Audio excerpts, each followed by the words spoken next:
What is up, everybody? We are back at it again for episode 3, and boy, do we have a lot to talk about. Hello. Yeah, Digital Quest. We talk about video games. We talk about comics. We talk about comic book movies and collecting. We talk about our own personal ventures. And today, Digital Quest is on the road. We are in Austin. We've been here for the last 2 days, and yeah, a lot of shit has happened, and we want to tell you all about it. Yeah, so hopefully this will be an enjoyable episode for y'all. Another one. We've gotten a lot of feedback, and people are liking the episodes. I mean, it's a pretty... Yeah. They're getting some good feedback, so that makes us feel a little bit more... Yeah, it's good. And more followers on Spotify, Apple Podcasts, Google, was it Amazon, Alexa? I forgot what it's called. Anyway, Amazon Alexa. we got more people. As always, and my co-host is Mike Pixels, and as this podcast started, I went by Black Lotus Mike. That has changed since my personal YouTube gaming channel has been reverted back to what it once was, Morningstar the Esquire. So you can call me Morningstar Mike. Long story short, it's a title that means more to me personally, and we can probably get more into it on a separate episode. But anyway, so he's Pixel Mike, I'm Morningstar Mike. Let's get to the episode. What have we been up to, Mike? Yeah, so I mean, like you said, I mean, we are in Austin right now. So the reason why we are here is because we came to a gaming convention called Classic Game Fest. And so for those of you that don't know what Classic Game Fest is, it's a big old convention with like almost 100 vendors that are selling retro video games and of the sorts. And paraphernalia too. So it's like if you're not into gaming, well, not into collecting games, but you're into collecting like cute keychains, statues, Funkos. There were some comic books, stuff that's ancillary to like comics, like this podcast. There's something for you. So there's definitely a big variety. If there's any game that you've been looking for, in which later on in the episode, we'll kind of explain some of the treasures that we found there, and how that will affect our business ventures moving forward, and maybe give y'all some tips and tricks on that if y'all are looking to start your own business as well. But yeah, I mean, I think this episode is going to be pretty exciting. I mean, like we said, there is a lot to talk about. So let's just jump right into it. So what have you been up to? I mean, so let's take a step back. Prior to the convention, We've been doing some things on the side. We've both been developing a lot of our own separate things. Right. Personally, so I, with regards to Black Lotus, I just, you and I, we had a discussion about, what's in a name, what's in a title. And Black Lotus means, it means something to me, but Morningstar means even more to me. Morningstar Esquire, as I said in episode 1, I am an attorney by daylight. I'm a podcaster by night. So just Morningstar Esquire, it means a bit more. And again, we can go more into the meaning of it in a separate episode. So I did change the name separately in terms of like ventures and personal collecting. I was able to score a pretty cool Star Wars key comic on eBay bidding war. I don't know if you heard of Star Wars: The High Republic. I guess you've heard of like the Old Republic, right? Like Knights of the Old Republic. Yeah. So Old Republic is like Star Wars, like 3,000 years before Episode 1, The Phantom Menace. High Republic is the new venture by Disney and Star Wars to talk about like what the galaxy was like 200 years before Episode 1 and leading up to Episode 1. And it's a venture that has actually been met with a lot of praise. And you got the new show, Star Wars: The Acolyte, that kind of goes into that era. And the comic scene with regards to that era is actually popping off. And I got Star Wars High Republic #1. It's a cool variant. It's a virgin variant. It typically goes for $400 or $500. If we ever go into visual podcast, so you could see us and we can like show you our cool toys, I'll bring it on the podcast. But it usually goes for like $400 or $500. It's at a 9.6, so that's currently the going rate for it. But I was able to snag it for like 120, which is a massive steal, you guys. And that is probably something we could talk about later in ventures or in a separate episode. But that's something that I've been doing on the side separately, and I think you're also doing this too. I've been emulating a fuck ton of games using the PCSX2. So I've been downloading and playing PS2 games left and right. Yeah. I mean, last week I kind of started getting into the whole PS2 emulation, and for the longest time, like I kind of put it off because just in terms of how I was going to get, for those of you that are pretty savvy with the emulation realm, you have to get some specifics, that are pretty hard to find, like like the BIOS for the systems, and those are not very easy and very hard to find information on. But luckily, we were able to track them down and start getting into it. And boy, oh my God, that kind of changes my perspective on it's a lot of things. Yeah, it's like we went from playing Elden Ring and like PS5 stuff to like going back 3, arguably 4 generations to the PS2 era, and it's like, this is beautiful gaming, all this stuff. Yeah, and then plus we don't have to worry about like trying to buy these games that are like super expensive, like like Haunting Ground, you got Rule of Rose, and Silent Hill, Shattered. I was gonna say Shattered Dimension. Well, the whole Silent, all the James Sunderland, he starts whipping his yeah, Mary. No. So but Shattered Memories, that's the one I'm thinking of, and that one had 2 ports for the PS2 and the Wii, but luckily I've and PSP. Oh yeah, that's right. Yeah, I forgot about the PSP one. Yeah, I got you on that. But anyways, so to kind of cut that piece short before we'll kind of save some of that for the gaming aspect of the show. But yeah, that's some of the new things we've been going into recently, and so now I guess with that being said, let's just jump straight into the gaming. Go for it. So games that we are currently playing right now, and I guess this is now, going to segue into the emulation realm as well. Go for it. Currently still Elden. So for me, currently still Elden Ring, Shadow of the Erdtree, and I'm still having a lot of fun with it. I'm taking my time with it, and oh my God, I finally got past one of the hardest bosses in the whole freaking game. And to me, whenever I first started this particular boss, I just knew that it was so brutal, but in my eyes, I thought it was the hardest boss. But then I started reading a lot of forums, and people were like agreeing, like, yeah, this is like the worst boss ever or known to man.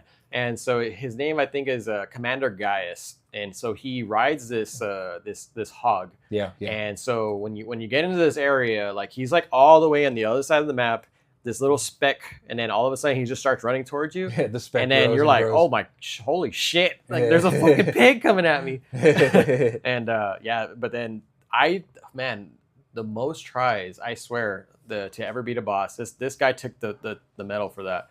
It took me like over 100 tries to beat it. That's the ballpark. Holy shit. And that's with help too. I mean, at the end of it, I did have help, and so I'm not afraid to admit that I did use help to get that. But Jesus Christ, like talking about like a big asshole, and that's what he was. But anyways, so yeah, Shadow of the Erdtree, I was having a lot of fun with that. Now I'm kind of progressing through the game, hopefully getting near the end, which I'm dreading a lot of the upcoming bosses that I'm about to fight, like Mesmer, and I think there were some other bosses that I've seen on gameplay. I just can't recall the name right now. Mm-hmm. But yeah, aside from that, getting into the emulation realm, and I know that me and you are kind of, we'll dive into that topic of what we're co-joining on, like this initiative to do with each other.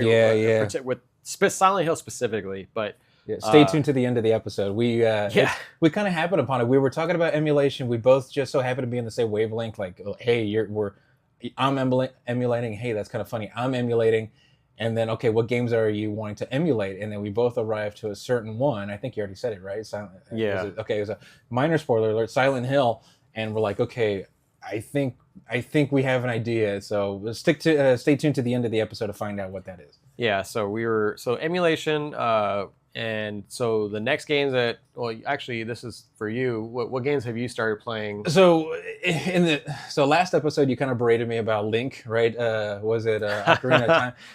Still a shocker, man. Still a shocker. So I booted up a Switch. I need to update all the stuff, and mark my words, I am going to play Link, Ocarina of Time. But BioShock, we also mentioned that one. I have seen a lot of cutscenes of BioShock. I could probably tell you more about the endings of BioShock more than what actually happens.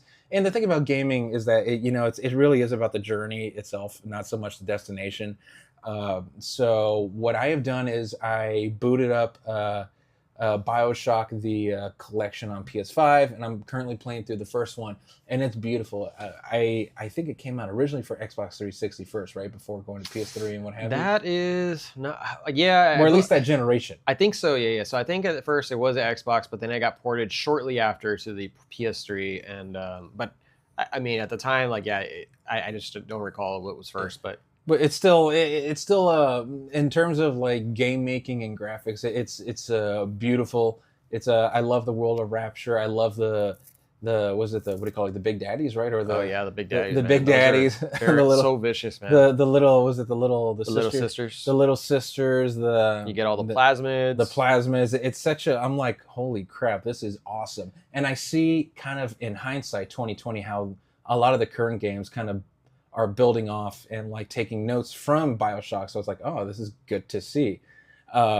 And so I'm having a lot of fun with that. I've been playing that. You know, the one thing that I liked that they did with that game was that they mixed like the 20s era with the whole the aspect of the game. And it's just that's so unique in its own. And like me, like I'm a big fan of like the 20s, like the culture. 20s. Yeah. I mean, and whenever they first, I guess that's what really attracted me at first. It was just like having that 20s background and culture. And then also with all the horror aspects, you know, coming from I'm a Resident Evil fan, like hardcore fan. And I am too. Yeah. And so when they kind of started mixing those elements in there that you could find across other games, I was like, holy crap. And then just the first person aspect. I still remember the trailer from E3 when they first announced it. I remember too, yeah. It was like this really like well put together, like super like at the time it was like super graphical, like it was impressive graphical wise. Right at the time. Even though it was a cutscene, but it was like this for those that don't know, so like what's in the video is like it's a first person aspect. So it's like this person walking through and then he sees the little sister. And so he tries to grab the little sister so he can kind of absorb her power kind of thing. And so then all of a sudden, like you just start hearing like this thing rev up and it's like, it sounds like a chainsaw. Right, but then all of a sudden you like the camera shakes and then like the guy's freaking out. He's like, oh my God. And then all of a sudden you just see the drill going through the body. It's like super bloody. And it's like, oh my God, what game is this? I remember one of the trailers having like Louis Armstrong's, was it What a Wonderful World, whatever. Yeah. And then like, I don't know if it's that same one, but I remember seeing that and I'm like, oh fuck, I can't wait to get that.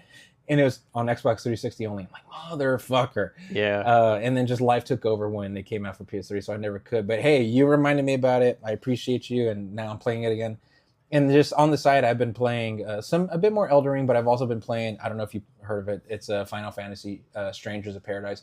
It's that is was that a deviate or like a side story of a particular Final Fantasy? So the way it's like a retelling / prequel, alternate like universe retelling, if you will, of the first Final Fantasy, but it's a Souls-like. Oh, that's right. Yeah, no, it's not extremely hard. Mechanically, it plays like a Souls-like, and it's a lot of fun. Truth be told, and it's really cool seeing where it deviates from the main story. And from what I've looked ahead, it's like there's a lot of implications between that and the Dissidia games from the PSP. The PSP world, so it's like, oh yeah. So Dissidia, okay. So I don't mean to segue too much, but like, so go for it. Fuck it. Dissidia was like a combination of like a bunch of games. It's right? like Smash Brothers, but like within the Final Fantasy universe. So you got multiple heroes, multiple villains, hashing it out, and there's a story to it. There's context. It's Chaos versus the light side, I think. I forgot. Don't quote me on that, guys. I can already hear the typing. So you'll have like Titus from 10 fighting Sephiroth from 7. Yes, right? precisely. Yeah. That's the key thing. Lightning versus even Cloud, the Warrior of Light versus Cloud. It's a great game by all accounts, and it takes place in its own continuity. To my knowledge, without going too big into spoilers, Strangers of Paradise adds context to that other reality. So anyway, I've been playing that, and obviously I am gearing up for Emulation. Yeah. With I have Final Fantasy 1 for the NES, and that's a story that it kind of builds off of, right? That's what you're saying?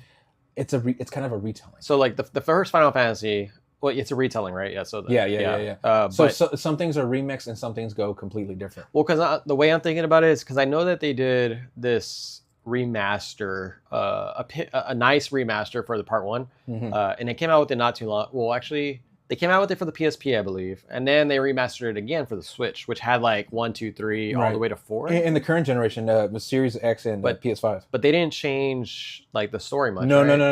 It's just a facelift. That's it. Oh, okay. But Strangers of Paradise is a retelling, remake, prequel to the first one. Ah, okay. Yeah. So I recommend it, and it's co-op too. Wink, wink. What? Yeah. It's co-op if you want. Wow. Now I'm gonna have to think about getting down then. So in your This episode is sponsored by Square Enix. No, it's not. Sorry. For legal purposes, no, it's not. Please sponsor us. Please give me 2 dinero. Anyway. Well, so in your opinion, just short question, what is your favorite Final Fantasy game? Have you played many, or? I've only played bits and pieces here and there. Dissidia, I've played Dissidia. I played Dissidia, I think it's like 012. I played Kingdom Hearts 1 and 2, which I guess it's its own separate continuity, so that doesn't really answer your question. I'll be very honest with you. I don't want to offend anyone here. I am a beginner to all things Final Fantasy. So I mean, dude, like Final Fantasy 7 was the first Final Fantasy I ever freaking finished, and like I think to this day, oh no, now Final Fantasy, what was the newest one? 16. 16. I will tell you, I've gone quite a ways in 16. That is a beautiful game. Yeah, I beat that. So now I've beaten 2 Final Fantasy games. I've never beaten more than that. But like Final Fantasy 7, because I always heard about them whenever because this was back whenever I was like 15. I can't remember. Right. I played Final Fantasy a lot earlier than that, but I never got super serious into it. I was more of just like a jump in straight and play, and then not really focus on the game. Right. So whenever I finally beat 7, like that one was, this is going to be a topic we're talking about with games that were memorable, but that one just really, really caught me so hard, and that was like to this day probably one of my favorite games. But yeah, I mean, I know everybody is all about 7. Because it's the more popular one, but I mean, it's popular for a reason. Yeah. It's not a bandwagon, but it's almost, it starts reaching the realm of objectivity. Yeah, right? But then not to take away from like when I finished 16, that story was incredible, and then it also kind of shed some light, because I hear here and there that there are some tie-ins between a lot of the Final Fantasies, which not only just by because there's a lot of similar enemies, like the cactus. Of course, the cactus always comes out in a bunch of them, but some small subtleties, and the chocobos, of course. But aside from that, like story-wise, I feel like there's like this multiverse going on. Like they were the beginners of multiverse, like the ones that kind of like. So I think Stranger of Paradise is supposed to feed into that and acknowledge that there is somewhat of a multiverse. Damn. Yeah. There was, dude, I can't remember off the top of my head, but I feel like either, and don't quote me with this, but like just for example, I feel like there was 7 and 8 and 9, like they were all taking place within like years apart from each other. I feel like that's a forum that I read at one point. I don't know how true it is, but there's some speculations, I think, that where they're trying to almost mend together. To kind of mend it. I know a lot of people have tried to go out of their way to like either allege that they share continuity or that they're connected, like they either they are or like you can kind of make like a fan fiction, if you will, where they are connected, and people are like, don't do it. There's no point to it. The beauty of Final Fantasy is that you can just start with 2, 5, 7, and without having to play all the ones that came in between and before. They're all each individual stories. But I do know so you got Final Fantasy like 13 Part 1, Part 2, Part 3, and then you got Type 0, which apparently is in the same world as Final Fantasy 13. So like that's like the only exception to my knowledge. That's the only exception of like games having relation to each other. Oh, okay. No, well, I don't know. That's just some things that I've read. I don't know how true it is. So like, if anybody has any input on that, they can definitely let us know. But so other than that, I mean, are there any other? No, not currently. No, but I am definitely gearing up in terms of emulation. I got like 5, 7 games ready to go. And then obviously the ones that you and I are gonna do starting this week, maybe, hopefully. Or we shall see. So okay, now jumping into the emulation aspect. So what? Can you explain which emulator that you downloaded recently? So if you're emulating for PlayStation 2, your principal one is going to be this emulator called PCSX2. It's open domain and it's free to use. You don't have to pay anything. As a matter of fact, they can't charge you anything. Otherwise, it becomes like it becomes illegal, right? It's you'll be happy to know it's free to download, free to use. You don't have to use a subscription, and there's no viruses, whatever. It's completely. This has been in use for like the last, oh my god, I want to see a better part of like 10, 15 years, maybe even a bit more. It's been an ongoing project. It's very reputable. And it's always getting better. And PCSX2 recently came up with a new update to play some games that previously could not be played, PS2 games that could not be played on your PC, and games that were struggling to be played. Now you could play it with better fidelity, better graphics, and you can even use some mods to an extent. And the whole point of emulation, to be clear, is to play PS2 games on PC. Master Race PC. Not that I subscribe to that, I believe it's just people call it that. So, and it's a really cool concept, and it really makes otherwise inaccessible games accessible to a new generation of gamers, and there's games like Rule of Rose, Haunting Ground, and Shattered Memories, Shattered Memories, games that are so expensive, so hard to afford, that are no longer in print. And even Kuon, dude, even Kuon. Kuon, that this is stuff that everyone needs to experience at least once, and PC SX2 makes it possible. So to answer your question, that's basically what emulation is, and you got to use PC SX2. And if you have it right now, if you've not updated it, you absolutely need to update it. It's critical. Yeah, and so for those who are just getting into emulation, or maybe if you've never even heard of emulation, and now this is the first time you're hearing it, so like the other Mike explained pretty clearly, is you're bringing it to the PC, and now the one thing I want to touch on is, so the games, it may sound like it's illegal, right? But it's really not. It's not. No, so, it's yeah. And as a disclaimer, what I say moving forward is you got to take it with very carefully, because it's not legal advice. We can't tell you it's not illegal. Yeah. No, but so the thing is, and this will make sense once we explain it. So so basically you have the emulator, right? That's like the shell. Like you have the shell that will take all the games coming in and project it for you, right? Correct. So you're wondering, well, how do I get my games? Okay, so there's multiple ways you could do it. So there is a device that they sell that, like, let's say if you have a library full of PS2 games and you just don't have like an HDMI converter to go to one of your modern TVs, or you just can't find a good one in general, because there are some really expensive ones that they are worth it, but at the same time they kind of break the bank at times. So the easier option is to find what they're called ROMs, ROMs, and so it's basically the file for your video game to be able to work with an emulator. So these games you can find very easily on the internet and bring them into your emulator. Especially because they're abandonware and they're not being updated and stuff. So, right. Yeah, you can find those legally, and you can find it pretty quickly in many places across the internet. Right. But the one thing with that is it is considered against the law. Like, let's say if you don't own a game. So if you're looking for Rule of Rose, you don't own the game, and you go and download the ROM and put it on your emulator. And if somehow, like, you ever get audited, or if someone just happens to catch you, like your internet service provider finds out you're downloading like games, because sometimes they do that, they track your activity to certain domains, but like, let's just say they find it, right? Like they find it on your system and they're like, hey, well, do you actually own the game? And you're like, no. Well, now you're gonna get fined because you're technically stealing the game. That's kind of like. I've never heard that to be the case. Well, I mean, when it comes to ROMs. Yeah. Well, that's what they tell you. They tell you as long as you own your games, you can have it. That's like what Nintendo. As long as you own it. Yeah. They do tell you that when you download PC SX2 and you load ROMs, it's like, just be sure you own the games. Yes. Yeah. So be aware. So just make sure you own the games first before you go and download the ROMs. So that way you don't get into any trouble. Same thing with the BIOS. So actually, that's probably the most important thing, the BIOS. Yeah, so what the BIOS is, it's a BIOS. So it's like similar to, in the PC world, there is something called the BIOS on a computer, which basically helps control like the startup of your computer, and it's like the true back end of it.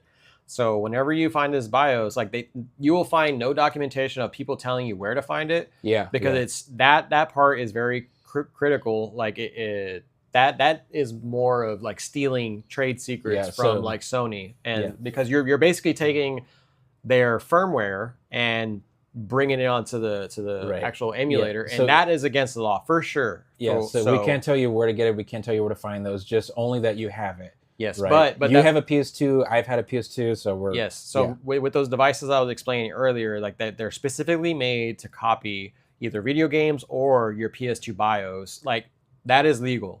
If you own a PS2, you use that particular machine to grab the BIOS from your system, then that's totally fine. I mean, because you own the device, you paid for your Sony PS2. So as long as you own the BIOS, if you had a system, if you have the BIOS, and then if you have the ROMs, you're good. You're legally in the clear, and so you can load the BIOS, load the ROMs into this PC SX2, and then you should be able to play, your PS2 games to your heart's content. Yeah, so please be responsible out there.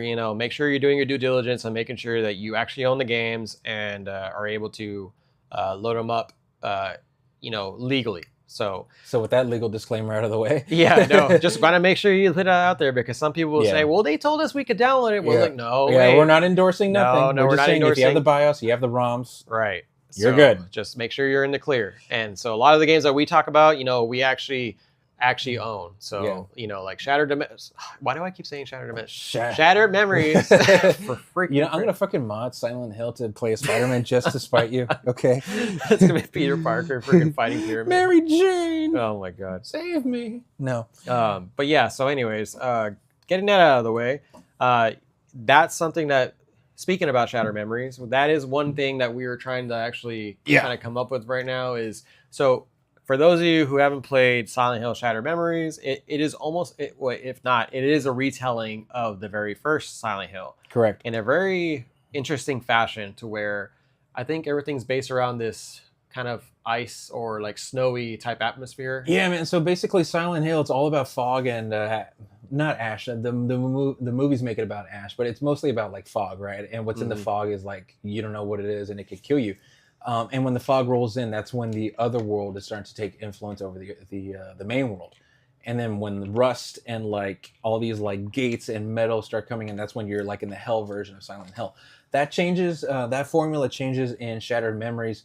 What happens is that it's ice instead of like fog and metal. So when ice comes in and people become frozen and it becomes all snowy, that basically means now you're like in the other world version of Silent Hill. So there's definitely an aesthetic change. Yeah. But it's still similar in that, you're being haunted by your sins. You're being haunted like by, scary thoughts. You got to find your daughter, which is the same premise as the first game. And you're still playing as Harry Mason. Yeah. Yeah. But it's kind of cool. It remixes a lot of the characters from the first game. Well, one of the things it does also is that it brings like this psychology aspect to it. Even though that, the old games did, like it kind of messed with your psyche a little bit, but coming from a perspective where the game's being narrated by a psychologist, right? Like you're actually getting interviewed by a psychologist through the game, which is a kind of different twist on it. So since I haven't really played through it. If you played through it just small pieces, and I've seen a lot of gameplay. This is probably the most excited I've been for a Silent Hill game. And those aren't really spoilers; those are kind of already been out in the open. Yeah, this is open. This with trailers and whatnot. But yeah, so we're actually really excited for it because this game is a type of game. If anybody's that's played any of the other Silent Hills, you know that there's like multiple endings. So with that being said, like there's decisions that you make within the game that gets you to that particular ending. And so since we haven't played it, we were thinking, well, why don't we kind of do like would it be considered a retrospective, or would it be like a perspective let's play? Well, definitely, it's kind of retrospective in that it's not a game that's currently being played, right? It's definitely an old game. Yeah. But it's both. We're gonna play it. We may stream it. We may kind of do our own little playthroughs of it, and then in the end, we'll come back. And we'll do this on our own separate, either channels or Twitch or YouTube. But in the end, we'll come back here to, Digital Quest and give our perspectives on our different playthroughs. And just to follow up on what you said about like, the different endings and what have you, it really took off with Silent Hill 2, where the game studies your actions. And if you pick up a certain item or examine a certain item, or, if you stay away from like a certain like NPC who's like accompanying you for too long, that can actually affect the game. So the game kind of studies you, and then based on your actions, it changes the outcome of the game.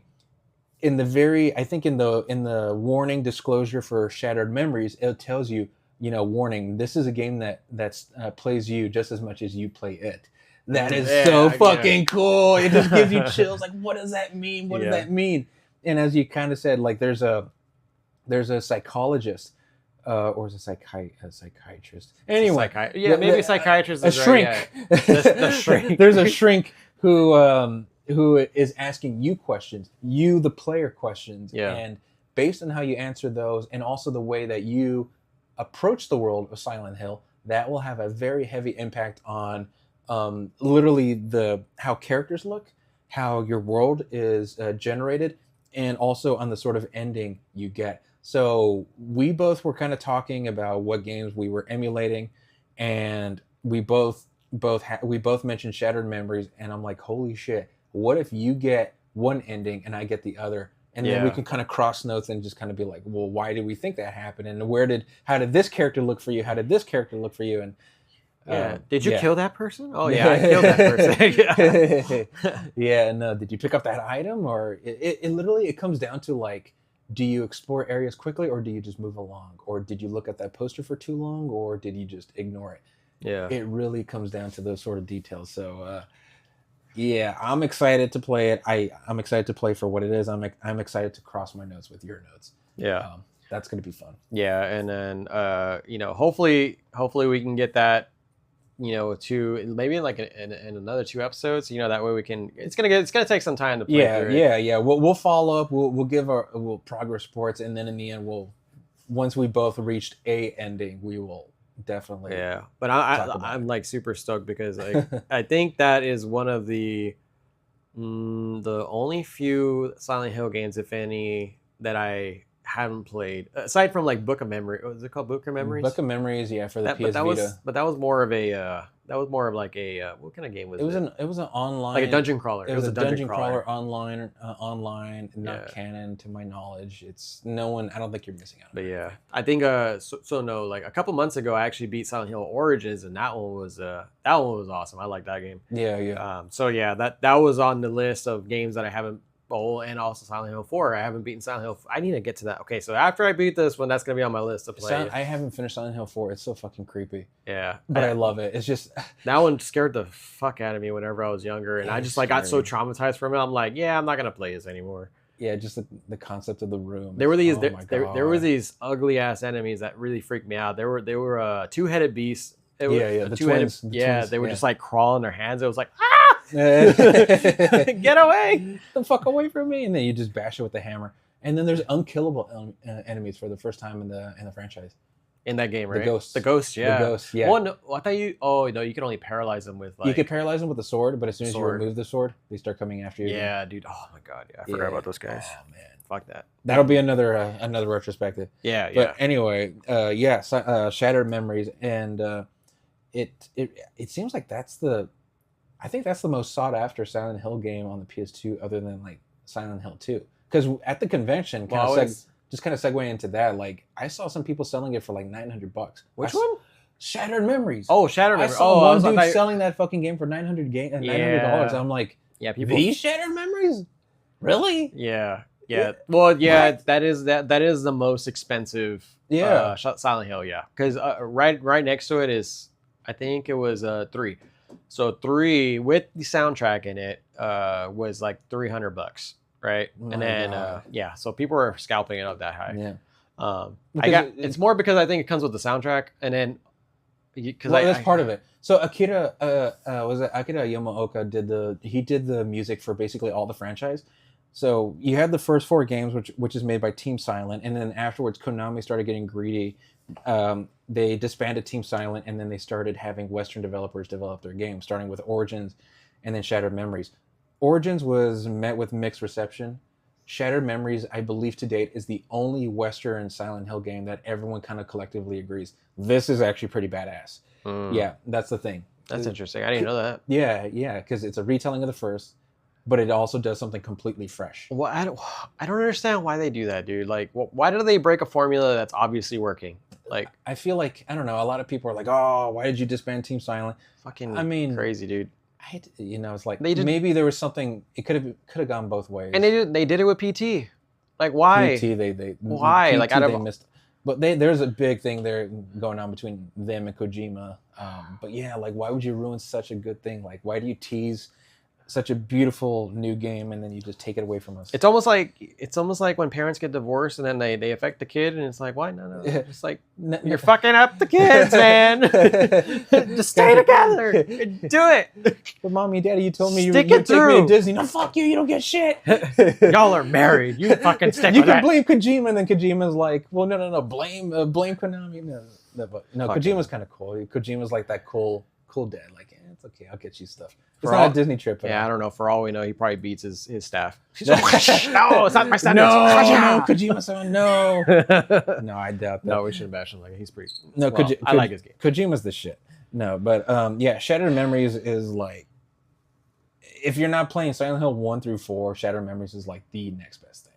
Yeah. So I'm excited as fuck. Yeah, so I can't wait to put that content out. But okay, so that is, I wouldn't say that's it for the gaming aspect, but we'll save the rest for the true meat of the show, which is going to be why we are here in Austin and explaining like our total experience with the Classic Game Fest. So within that, we'll save some more for that topic. But you know, now let's kind of get into the comic side because I feel like we have some.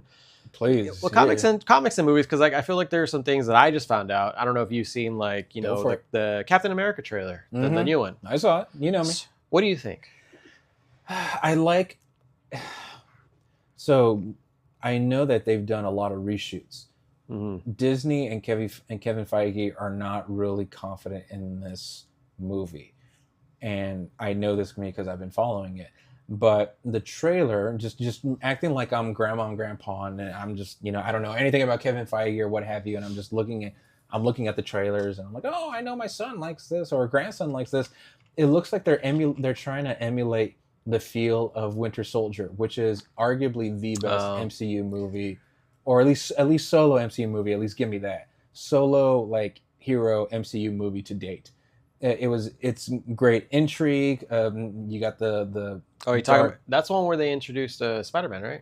No, that's Civil War. Civil War, the one before. Oh, that. I'm so trash with that. Okay. No, you're good. I get mixed up with all the damn like 50 movies that they came out with it, dude. And that kind of goes back to my thing where it's like it's really hard to be a new fan in the MCU now. But anyway, they're basically trying to emulate the feel like of Captain America: Winter Soldier. It's kind of like Dark Knight, where it's like you're watching a superhero movie, but it doesn't feel like it. It's a good detective, mystery neo-noir movie, and I kind of like that. And on top of that, we know that they're finally going to address the end result of the Eternals, which is good. It just seemed like the Eternals kind of existed in its own little bubble. Yeah. That's kind of interesting because I saw the movie, but I don't think anything's ever happened since, right? So minor spoilers for the Eternals. At the very end, a celestial that was growing in the planet started arising, and then they turned it to stone, and it's just kind of jutting out of the Pacific Ocean, you know?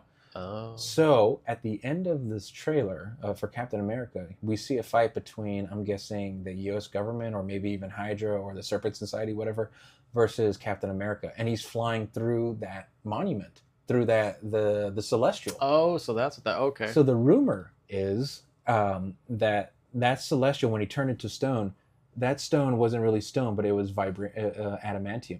Oh. So now we're getting into X-Men and shit. So it's kind of like a new Cold War, like who's going to be the first one to get...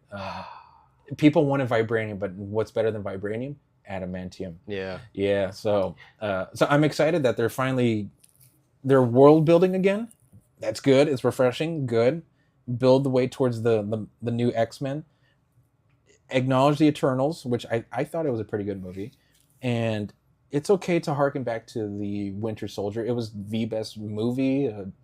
Okay, so you're saying best movie out of the whole entire MCU universe, movies? Okay, best. Or are you talking about out of the Captain America I'm not movies? ready to be that divisive. Or out of the Captain America movies?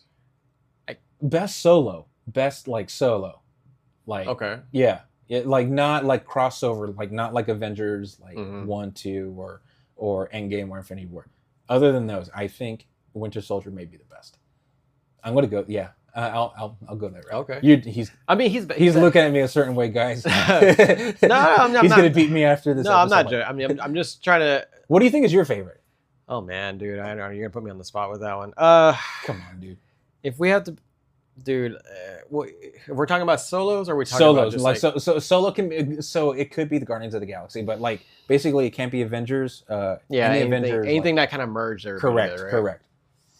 Oh man, I really like the Guardians, but I never really I love the aspect of the team, right? Like the feel, because it was more like the humor that I love. Yeah. But if I had to choose, it would be, man, dude, that's hard. I I don't know. I'll have to get to you. And Spider-Man No Way Home doesn't count. Okay, that's fucking cheating. I'm just saying. Well, okay. Everyone loved that one. Off the top of my head, the one I could think of is the Incredible Hulk. Incredible Hulk. The one with Edward Norton. Edward Norton, like the one. Oh wow, that is divisive, but I like it. But I like it. Go for it. The only reason why I like that one is because I've been dying for like a really good Hulk movie. Yeah. And I feel like that one really captured like the true Hulk nature. I'm with you on that. Yeah. And it was so brutal, man. Like, it was dark. It was visceral. I think he played a good job, and not to take away from Mark Ruffalo because he brings a certain aspect to it, but I just didn't like when he turned like the way he turned out to be. Maybe it's like a plan. Hopefully, when he turned into the nice smart Hulk, that was okay. Yeah. Well, I want to see like him breaking shit, dude. Like I want to. That's what he's supposed to do.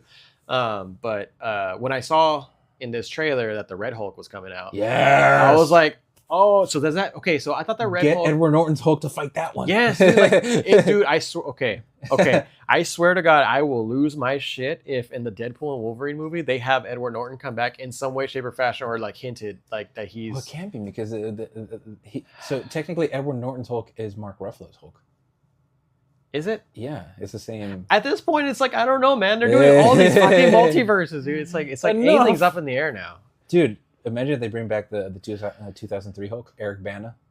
Oh, okay. So I don't know. I haven't seen that one in a very long time. I just remember that the movie was super fucking dark. That it pissed me off because I couldn't see the Hulk at all. That is true. I'll give you that. The times that you could see the Hulk, yes, he looked fine. That is true. But in the fight scenes, like it was like all dark. I'm like, wow, this is not. They're good. Fighting in the clouds and the lightning. What the fuck? What is this? Yeah. So anyway, back if you were to pick my solo movie, like off the top of my head, I mean, my favorite movie or my favorite movie character or comic book character is Venom. And obviously the Venom movies are great, but they're not like at that status to where I would say they're the best ever. Yeah. So I would just be picking it off of bias. But for the Incredible Hulk, I think that one did a really good job of portraying the actual character. Like you're saying with the Winter Soldier, like he's such a great character and all that stuff. Like I thought that one really portrayed. And that one did a lot of world building. Captain America, at that point, the MCU was still like in baby form. And people didn't think, oh, Captain America, they're not actually going to do it. But what happened? They introduced the concept of the super soldier serum. Was it Blonsky took that shit and then he became the Abomination, and then you also have the leader tease at the end, which I think we're finally going to see. We're going to see that come to fruition. Yeah. The guy at the end, like the Banner's blood goes into his brain and then it starts growing. Oh yeah. Yeah, we never heard shit from that. That's for right. Like the last. I totally forgot about that. Oh my God, how long has it been? So we're finally going to see that come to fruition. Yeah. Okay, so with the trailer, right? Like, so the Red Hulk came out. Correct me if I'm wrong. Wasn't the Red Hulk supposed to be the General? It's him. Yeah. It's him. But didn't that actor just passed away, right? He passed away, but Harrison Ford is replacing him. Who's? Harrison Ford. Oh, so that's who he's playing. Yeah, that's him. Oh. Yeah, he's General Ross, Thunderbolt Ross. He is the president, which is different than the comics. And I think he's still going to be the Red Hulk. So that is actually kind of cool. They're remixing it. They're making him the president and also the Hulk. President Red Hulk. Well, I don't know too much on the Hulk, like the whole background of the Hulk. I just know like the main what he's all about, and that's sad to say because if I pick him as my favorite movie, I should know more than that. But no, you're good, man. I've seen Planet Hulk. I think that one's a big one in the arc, but like as far as the variations, because I know there's the Gray Hulk, the Red Hulk, and then you got the Green Hulk, and then you got She-Hulk, and all these different variations. Yeah. But you got Red She-Hulk. Yeah. You got Devil Hulk. Who was Gray Hulk? Gray Hulk is still a regular Hulk. No, but like what character made him, or which character turned into him? Hulk. Hulk was Gray Hulk, and then he turned into Green Hulk. Oh, so it's still the same guy? So yeah, it's the same guy. But then there's also this thing called Joe Fixit where he reverts back to Gray Hulk, but he's smarter, but he's also like a gangster. Yeah. So that's Joe Fixit. Yeah. So speaking of that, I actually I am your encyclopedia, my guy. I know that's why you're like my other half, man. So I actually had a toy of the Gray Hulk. My dad used to buy me the Marvel Comics toys, the ones that came with the toy and the comic. Oh, I get you. Yeah. And those are high right now. Yeah. Yeah, dude. Like so, the gray one that I had actually that makes a lot of sense because he had a trench coat and his fedora hat. That's Joe Fixit. That's Joe Fixit. Yeah. Okay. So he reverts. So he was gray. He turns green. And then something happens where he loses the ability to turn green, so he can't grow bigger. But he's still he's just angsty in general, and he's basically a mafioso dude. but he's still the Hulk, and he's gray. That makes That's sense. Joe Fixit. Okay. Yeah. So back to the original topic. Back to the original Captain America. Talking about Captain America, right? Okay. So yeah, it's Anthony Mackie, right? That's his name, Anthony Mackie. Anthony Mackie. Yeah. So him as being the Falcon is fine, but as the Captain America, it's been kind of hard to wrap my head around it. I mean, like how, because I'm just so, I guess a lot of people deal with this too, right? Because Steve Rogers is Captain America, but I know in the comics he passes it on. He passes it on, and I just never. I guess that's just me not getting into that that side of the comic to where I'm like more aware of what's going on. So like it's kind of me just being a normal consumer, just like seeing it happen, and I'm like, okay, it's not to say I don't like it. It's just it's a different twist on it that I'm trying to see how it's going to turn out because I want to know. I mean, you could probably fill in the gaps as we kind of go along. Yeah. So multiple people have held the title Captain America, and multiple people have actually held the shield. Some people have had the title without the shield, but Bucky, he's had it. My money was actually that he was going to be the new Captain America to kind of complete his arc from like Winter Soldier to Captain America. But I get it. He was Captain America before the Falcon, but they skipped that and they went straight for Falcon being the new Captain America, which is well in line with the comics. I have no issue with it. Anthony Mackie, with all respect to him, I'm not sure if he has the same gravitas as Chris Evans as Captain America, but give him a chance. Oh yeah, I'm okay with it. I'm open-minded on it. I'm open-minded on it, and if you've seen the Falcon and Winter Soldier series, you can see that he goes through growing pains. He takes it at the end of Endgame. He takes the shield and he's like, "Thank you, I'll do it." But then as the show progresses, you'll see that he's like, "I'm not worthy of this." Did he take the super serum?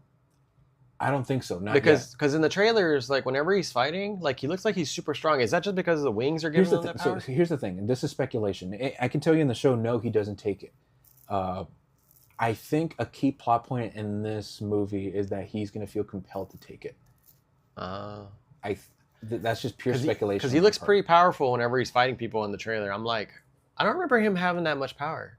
Like actually, like fighting wise. I mean, I know the wings can do a lot of that, but I think there were some aspects like when he was throwing the shield. I mean, I know he practiced on the show, right? Like in the show he practices a lot. Like he's very good. So that's fine. Yeah. But I think whenever he was like kicking people, doing his like nice little cool kick, it looked like a super soldier. Yeah, like it was like a super soldier kick and stuff like that. But I don't know. That's the kind of speculation I thought on it. But yeah. Anyways, I mean, when I saw the trailer, I'm kind of interested in seeing what's going to happen with that, especially after what I don't know if Deadpool and Wolverine is going to be canon to the whole entire MCU. They say it's going to be. It is. It's going to be. Yeah. Okay, so how and what they do in this movie, I'm just like, oh my god, there's so many things. It's going to be relevant. It's going to be super relevant because it's going to lead into Secret Wars.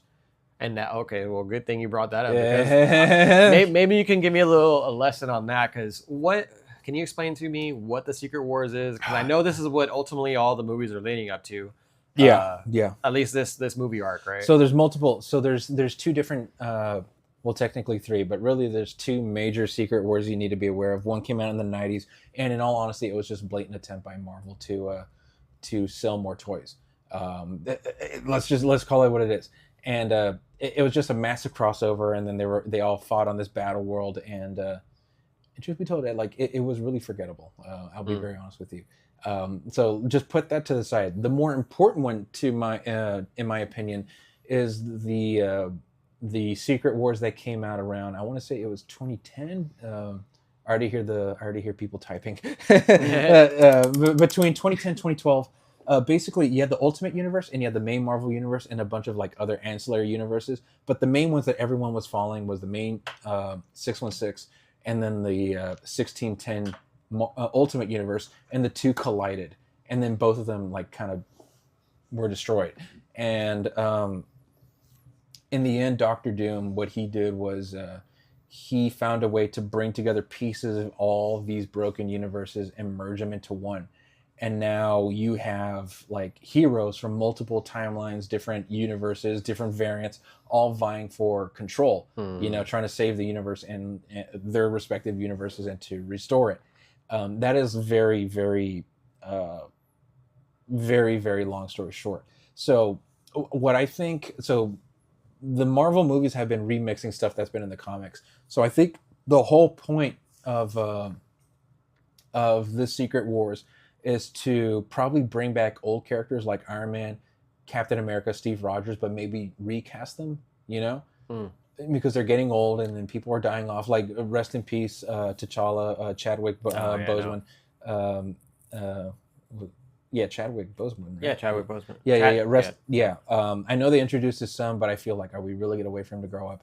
So I think it's going to be an opportunity to bring back old people, previous characters that we've God damn it, characters that we've seen before that have gone by the wayside. I think it's going to be a way to bring in the X-Men officially from the Fox universe and to kind of meld those two universes together, because that's what happened in the Secret Wars comic thing. They merged the Ultimate Universe with the 616.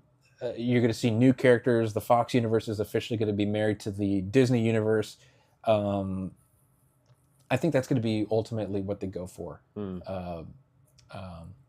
the movie we're going to see. And rumor is that with Jonathan Majors no longer being Kang, they're going to scrap the Kang Dynasty movie and swap it out with a Avengers versus X-Men film. What? So it's going to be like, this is just unofficial, but they're gonna do like a Avengers, like Disney Avenger versus X-Men, like Fox's X-Men. Yeah. So, and which is supposed to copy that comic book. So they're gonna fight, like, oh, our universes are gonna collide. Only one of us can survive. But in the end, it's gonna lead into Secret Wars, where it's like, okay, there's an even bigger threat. We need to work together. So wait, so you're saying that Kang's no longer gonna be in the picture? I thought he was a big aspect of it, like the main villain. The way that they did Loki season 2, we may not have to see any more of Kang. The intent was definitely to make him the big bad, the Thanos of this new saga, but the way that they're doing things now, and based on the rumors I'm seeing for Deadpool and Wolverine, he may no longer be as important as we initially thought he was. Yeah, so the jury's still out. I don't know, man. I like them. I like the character. I love Kang is one of my favorite villains in the Marvel universe. But I get PR. I get, okay, he's now convicted. You can't use him. Yeah, but like they've already set like a bunch of stages for that. Like they already showed all these like variants of him. So like they're just gonna go poof. I could see. So at the end of Loki season 2, spoilers if you haven't seen it, the TVA having been reformed, and with Loki now being the new god of time, they're like, okay, we're monitoring the universes for Kang. So it is very possible we could just see all the Kangs being wiped out or imprisoned off screen.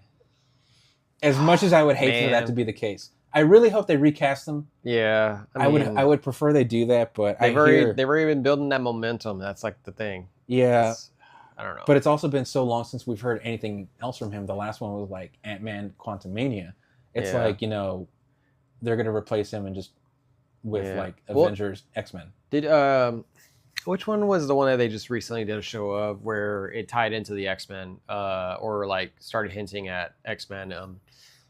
It was the shoot. There's a lot the of Marvels. shit. The Marvels. I still haven't seen it, but yeah, no, I did see. The end credits. Hey! I did see the end credits. Oh, you saw it? Okay. I did see. Okay. Yeah. It's got Beast. Good. Yeah, it's got Beast. Yeah. Yeah, dude. Oh, it was Kelsey Grammer too. Kelsey Grammer's Beast. Yeah, I did see that. That was pretty cool. Spoiler alert. Yeah. If you haven't seen it. Yeah, that. And they reference Madripoor and Falcon and the Winter Soldier. Maybe I didn't catch that part. Yeah. They went to Madripoor. That's where the meme of Baron Zemo dancing on the dance floor. That was Madripoor. Oh yeah. Yeah, that's right. Yeah. And apparently there's a website. Like when that episode came out, they released a website, and then there was like secret codes, and then one of the secret like outputs was like it referenced Mystique, and the other one Dakin, which is Wolverine's like illegitimate son. Yeah, catch up, dude. Catch up. Oh God, catch up, dude. Oh no, you're slacking. So he could be like the new Wolverine of the MCU, because Hugh Jackman is like, he's so fucking big, he's irreplaceable. So how do you make the new Wolverine? You give it to his son. Baby Wolverine. Little baby Klaus. He's anything but a fucking baby. Yeah. Yeah. So definitely, There's a lot of shit going on. See, this is why I like having you around, because then I can on the resident absorb all that stuff. So I guess a summary of what Secret Wars is that there's the joining of multiple universes coming together, like basically to fight against each other. But universes as you know them are destroyed, and they come together, and now a new universe is born. You know what this sounds like? I don't know. Okay, this sounds like a Dragon Ball Z Super or Dragon Ball Super episode. You've never seen any of Dragon Ball Super, have you? No, I can only be a nerd so much. Wow, I beat you on that one. Wow, wow. No, but anyways, Owen Wilson. Wow, wow. So in Dragon Ball Super, I mean, it's kind of the same concept, right? So they're doing a play on the multiverses. So like, who isn't? Yeah. So there's this god there's this main god that controls all the planet, all the universes, right? So there's like universes 1 through 1,000, and so what he does, he's trying to eliminate different universes, and so what he does, he brings them to this competition ground. So that's exactly Secret Wars. Right? That's Secret Wars. Okay. Yeah. All right. So that's kind of what, just making sure I can relate to that. You got it. No, you got it. Okay. You got it. But yeah. And in the end, they beat I don't know if they beat him, but they basically beat. I think in the first Secret Wars it's the Beyonder, and in the second one it's Doctor Doom. Yeah, I'm really waiting for like an actual good Doctor Doom to come around. And I mean, to be honest, I think the original Fantastic Four, just because I grew up with those, like it's not bad. It wasn't that bad. It's not that bad. I mean, it's not as bad as the remake. Fan Four Stick, yeah. the guy in the basically metal like BDSM like the metal gimp that we got. Doom. Oh yeah. That was horrible. that was fucking horrible. Yeah, that was terrible. Oh my god. But yeah, anyways, so yeah, I'm really stoked for that one, for the Fantastic Four to come and the X-Men. So, geez, man, there's a lot happening, and hopefully, how long do you think this is gonna last? This whole Marvel train, man. Like, I think I feel like it's kind of slowly it's dying out. You know what? When Martin Scorsese said that, like, superhero fatigue, we weren't in it, but then when I think COVID happened, I think there was a good faith attempt to merge the Sony Venom movies with the Peter Parker like Spider-Man movies, and that didn't pan out. So I think that also came into it. The Marvels and other movies it just kind of seems like, what's the point of this? What's the point of all these movies? Because they're gonna end up like running out. It's gonna be the same formula. It's like I think we talked about this offline. It was just like, typical movies, like for those who haven't already put the formula together, there's like, okay, you got say if it's a superhero. Yeah. You got a superhero. If it's just like an origin story, they're gonna be like, oh, they learn their powers, and then they go through like this trauma experience that gives them like their learning experience, and then they get to a villain, and the villain beats them, and then they have to go and you can do it, you can do better, and then you go, kind of go through that, and then they end up beating the villain. Yeah, but it's no longer that. This is all just a continuation. Like, there's no new beginnings. It's all just continuations. But they're kind of meandering. It's just what's happening now. Yeah. And the big bad that we were all looking forward to, Kang, is canceled, and we don't have him to look forward to now. So it's like, literally, what's the point? So to answer your question, if Deadpool and the Wolverine succeeds, if they can finally fucking make this Blade movie and make another rated R Marvel movie, and if they could really start solidifying plans to bring in the X-Men and what have you, I think the answer to your question is for a long time. I think this Marvel train can continue to go for a long time. Maybe with the new DC universe by James Gunn, maybe we can finally have a competition.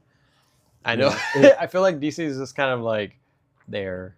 I mean, there were some good movies, but there's so much potential. Yeah. And I hopefully James Gunn does a good job. Yeah.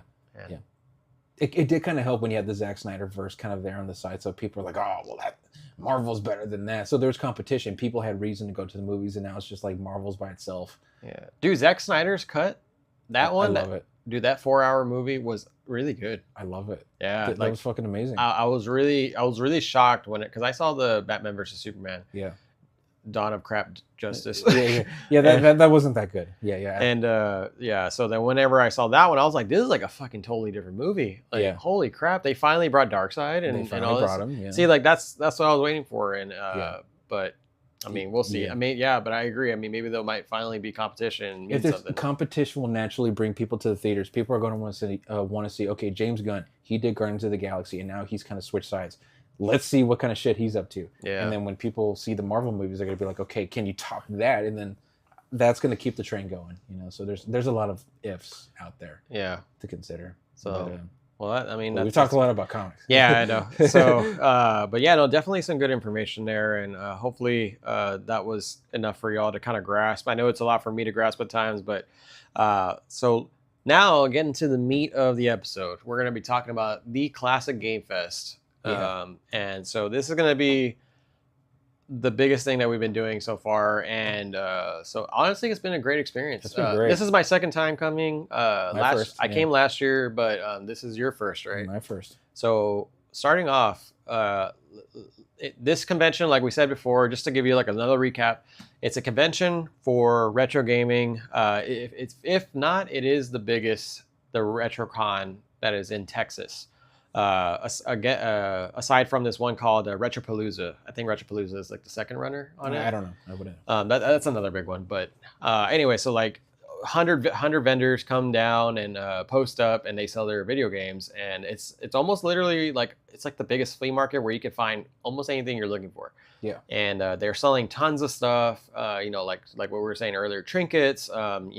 Wearables, even wallets. I bought this sweet Doom wallet from there. It's like it's almost like a Ridge wallet. It has like this RFID blocking with the engraving of Doom on there.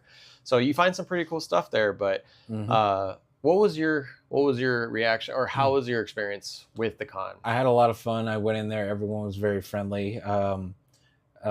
Except for one negative experience, which we'll get into in a bit. Yeah. But otherwise it was very good, very friendly. It's good to talk shop with a whole lot of people with similar interests.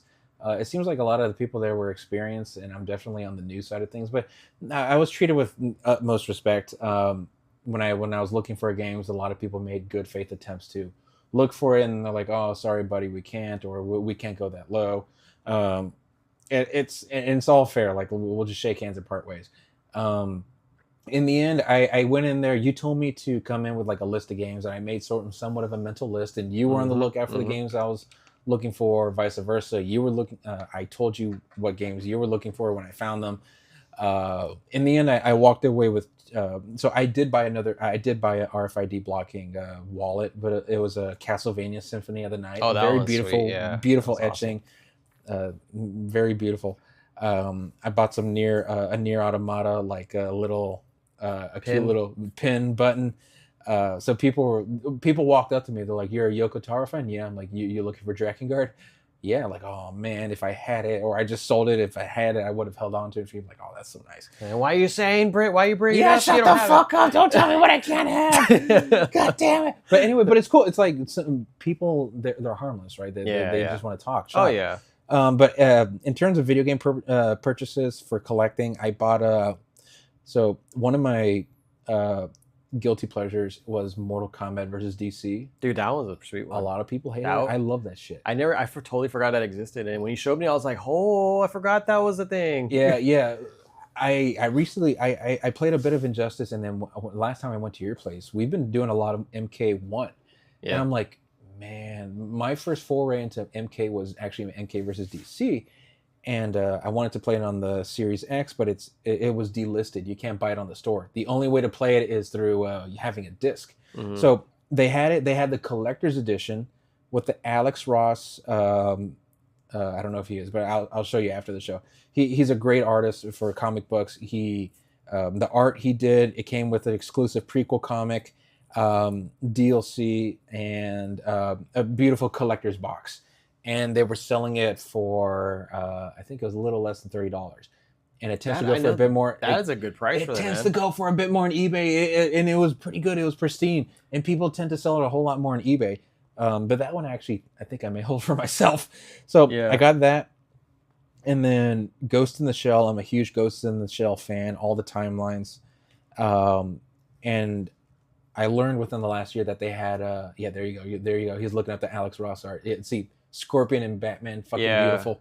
That was love freaking it. sick. Just it was such a cool concept, man. It was so cool. So yeah, before we get into that next one, so let's just illustrate for the crowd here what the cover of this collector's edition for the Mortal Kombat versus DC universe looks like. So basically, it's a it's split in half by a lightning bolt. Right on the left side, you have Mortal Kombat characters with Scorpion on the front side. And on the right side, you have the DC characters with the front side, with Batman being at the forefront. So it's like you got half of Scorpion's face meeting up with Batman's, and it's like, dude, it's totally sick. Yeah, other than awesome. Adam Hughes, Alex Ross, who did the art for that collector's edition, it's fucking beautiful. It's fucking amazing. And now it's a part of my collection. And then, what was I saying? Oh, Ghost in the Shell, PS2. Dude, I remember when we're in the car and you mentioned, yeah, I'm looking for Ghost in the Shell. And then whenever I was browsing through the guy's shop, and I was like, oh. And I texted you right away. I was like, Ghost in the Shell? Dude, I got burnt. So here's the negative experience. I was looking for Drakengard 2, and the guy's like, hey, buddy, welcome to the shop. And he's like, oh, and yet another friendly face. He's like, what can I help you with? It's like, what are you buying? With Resident Evil 4. What are you buying? I'm like, do you have Drakengard 2 for the PS2? Ha ha ha ha ha ha ha. Funny young man. I'm like, it was a serious fucking question. Like, you're fucking really gonna laugh in my face? If I can't find it, you asshole. can't find it. Dude, for real. I'm like, fuck you, dude. Like, why do people gotta be like that? Like, yeah. It's like... And I'm like, dude, you can just say no, you know? But anyway, so I was peeved. I was walking away. I'm like, fuck it, let's get out of here. Fuck you, guy. Next thing you know, I get a text from you, and it's a picture, and he's like, no, I didn't even think he had any text. It was just Motoko Kusanagi, the Ghost in the Shell. And I'm like, where is it? Yeah. Where is it? Where are the other drugs going? Yeah. And I went to your booth, and the guy had it set aside, and I bought that shit. So I have you to thank for that. Yeah, for that, man. I love Ghost in the Shell. That was the only one on the PS2, right? Yes. There was a PS1 game, and then one that came out on Steam. It was a MMO, but otherwise, I think that's the only other Ghost in the Shell video game. Okay. And Ghost in the Shell means a lot to me, so now that's a part of my collection. Yeah. So yeah, that I was good. What did you get? How was the experience for you? Oh man, dude, this was honestly, it was a better experience this year. Not to say that last year was a bad experience. It was more, the finds that I got were more memorable this year than they were last year. Hold on, sorry. Shit. Ah!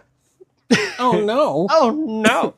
No, I mean, I got quite a bit of games, especially so the hard thing was trying to balance what I wanted to have for personal stuff and what I would want to bring into the store. Because obviously, like, you know, since I run my store on the side, I want to be able to bring some valuable games to there, which, you know, I was able to bring some pretty good games. So to start with my personal collection, the ones I've been looking for the longest time was the Super Mario Bros. For the NES complete. Not the one that always comes with Duck Hunt. It's like the legit just Super Mario Brothers. Right. And so I already have 2 and 3 CIB. And then when I saw this one, they were the only place that had this game. CIB means complete in box, people, by the way. Yeah, sorry. So complete in box. Yeah. So CIB, you got that shit. Yeah. So I was at this vendor, and just to start with the Super Mario Bros. Like, I was there because no one else had it. I asked everybody, I was like, Super Mario Bros? Like, nah, man, sorry, we wish we had that one. I'm like, okay. And then I go in this one place, and it's just like, this game would be more to put on a mantle, like usually on their display, right? Because that's a high dollar game. Yeah. And then they just had it in their bin, just like lying there. It was the only one. I saw it. I'm like, oh my god! I was like, how much? And they were like $250. I'm like, oh, okay, that's fine. That's about what it goes for. It's negotiable. Yeah. I was really, these people were from Ohio. Yeah. And I was like, oh shoot, like, where'd y'all come from? And they're like, yeah, no, we drove all the way, or we flew in. Some of us flew in from Ohio, but there were some of us that drove down. And I was like, yeah, y'all came a long way. Yeah. And their prices were very competitive because they actually had theirs. So a lot of vendors tend to do a little bit more than price charting, right. Which is probably one of the best places to reflect, like, you know, modern valuations of games, aside from like eBay sold items. Right. So when I saw their prices were like right at the mark of price charting, I was like, wow, okay, this is a pretty good place. They did their work. They did their homework. They appreciate the hustle. Not trying to like scalp it so high like some other people that I saw. I'm like, okay. It's shameless. Some people are so shameless. Yeah. I mean, I get it. So, I mean, I mark up, just a little side note, like I mark up my games like $10, if not the most 15 above price charting, right? I mean, because I got to make a profit, and then plus Whatnot takes out fees, so I got to make up for that, right? Fair enough, yeah. But just to mark up that high, even though you're at a convention, most people pay with cash. So I mean, you're not going to be paying tax, right? Like it's like under the table, right? You know. So with a lot of people, so to speak, yeah, so to speak.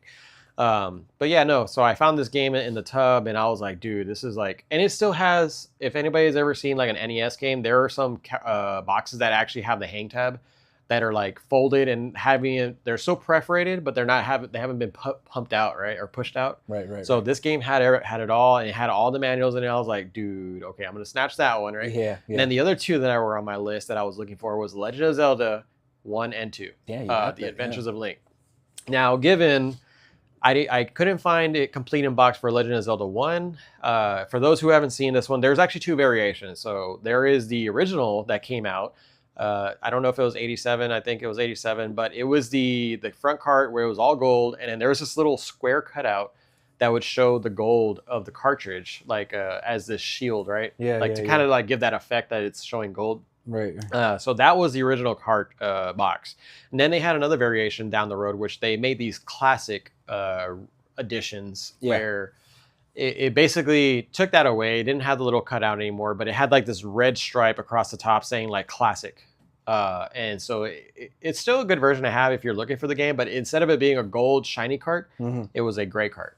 Oh damn! So that was the only differences with that. I don't care about the classic editions so much, but when I found the Legend of Zelda 1, the only reason why I bought this is because the box was like in immaculate shape. Or at least, I mean, not perfect, but it kept its form. Like it's still kind of firm and everything. Right. And even though it doesn't have the manuals, but it still has the foam and the game. And I was relatively speaking, yeah. It is immaculate. So that one, I was able to snatch that up, and I was really happy about that. And then Legend of Zelda 2, that one's in really good condition. It has everything, so I got that one, and that one has a cutout as well for the shiny cart. I didn't realize it did. I thought it was when I saw it, I was like, oh, I didn't know they made it like this. I thought it was only like just the box itself where it showed the sword and everything. But yeah, so I got that one, and I think that's about it. So out of my that was for my personal collection. So then now going into for the stuff for the store. Yeah, I see your stack here. Yeah. There's probably about like 10 plus games there, probably 15. Can't read it off. So to start, we'll do some. I picked up a lot of PS2 titles because there was a lot of good deals on those. And so to start, there were like sealed games that I was able to get. If anybody has any experience with seeing the PS2 sealed games, you had that little strip on the top, that little sticker strip that showed the PS2 symbol, and it would show you the title of the game and all that stuff. It's a very nostalgic feel whenever you're peeling that off as a kid and ripping off the package. So I picked up Ratchet & Clank Going Commando sealed, Chaos Legion sealed. Let's see. I'm looking at them right now. And yeah, you got a whole shit ton of stuff there. There is... Oh, Blood Rain. Blood Rain and Jack 2 sealed. And I was pretty fortunate to find those because I did some trades there. I took some stuff from my store to like make some deals with people, and you almost didn't. I almost did. Yeah, thank God you saved me from that. He's like, should I? I'm like, it's better to have it and not need it than need it and not have it. Alien versus Predator. Always quote that shit. Oh yeah. Yeah. It's like a condom. I'd rather have it and not need it. I'm like, oh, okay. Good to know. I know. Yeah. But aside from that, I got some other games that were not sealed. So like, Extermination, Oni, Dynasty Warriors, Alter Echo, Spawn Armageddon, Resident Evil Outbreak, Fallout 2, and then some Xbox games like The Thing sealed. The Thing from the movie The Thing. Mm-hmm. That one is pretty hard to find sealed. And then I got Psychonauts. If anybody's ever played Psychonauts, that one's an incredibly great game. That one's sealed as well. And then that was pretty much my lot that I picked up at the show. And it may sound like... Actually, no, those are some pretty good solid titles. There actually is some stuff that you don't really see often. Like some people are probably thinking like, no shit, well, I have that. But you have to look at this, like, and I'm looking right at it. It's some of these are sealed, so like unopened. And they still have like the tab on it, so it's like these are literally unplayed. Yeah. And it's in pristine condition, not a single blemish on them. And a lot of these are a part of gaming history. Resident Evil Outbreak means a lot to me, for instance. Mm-hmm. And it's right there, pretty much like... I don't think that one's sealed, right? But it's in pretty that one's amazing condition. Yeah. Like the manual is like, oh my God, this is perfect. Yeah, Spawn Armageddon, beautiful. And The Thing, especially Xbox, not 360, but Xbox sealed. And the thing itself is so beautiful, and they're going to be doing a remake soon. Like, that's going to be yeah. valuable. If it's not already, Oh yeah, it's going to be. It's fucking beautiful to look at. yeah. So I mean, those are some of the great games that I saw, and there was a ton. We didn't have enough time to go through everything, and that's kind of like the lesson that I learned this year was. So I'm actually going to buy a table for next year. So I will be posting up myself to sell my stuff at the convention. So that way I can spend all weekend there and, make some trades with other people, seeing if I can do that. So I'm really excited for that. But yeah, no, just to explain a little bit more about the experience. So for people who have never gone before and are, if you're in search of looking for like these very rare games that, are actually more sentimental games that you maybe had as a kid, now you don't have anymore, I'm more than sure you'll be able to find them there. And one tip, I guess I can give some tips on like what to expect if you were to go. So I would say don't always shoot for the first table to buy something. Oh yeah. Make a full scan of your walkthrough first, just to see what vendors are there, because the mistake that I made last year was that I went to one table and I spent a lot of money there, and I was like, oh my god, y'all had so much stuff. But then I go to another table, I'm like, same shit, different, like, better and even better conditions too. Yeah. Even some more rare stuff. But then I would find like, oh my god, that's gonna tap me out if I freaking buy that. I should have been more kind of conservative with my money. Yeah.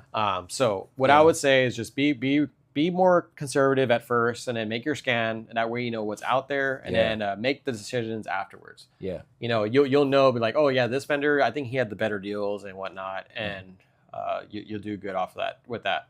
What other tips you got? Yeah. On another side, if you have any games that you're looking to trade, you can actually do that with the vendors. This was my first year doing with that. I saw that. Yeah. I saw it last year happen where. Oh, actually no. I follow a couple people on YouTube, and they go to conventions all the time, and they actually trade with them. I mean, sure, they're influencers, and sometimes you might feel like, oh, just because they're influencers, they can trade. But I decided to be like, well, let's see how it goes if I take my stuff. Right. And 80% of the people that I actually talked to, they were like, yeah, no, we'll take the games, and it depends on, and also they would say, well, it depends on what you got. You don't want to go with any like low end games like, Metal Gear Solid 2, and not to say that's not a bad game, but it's not valuable. It's collectible. It's more collectible. It's a sentimental game, right?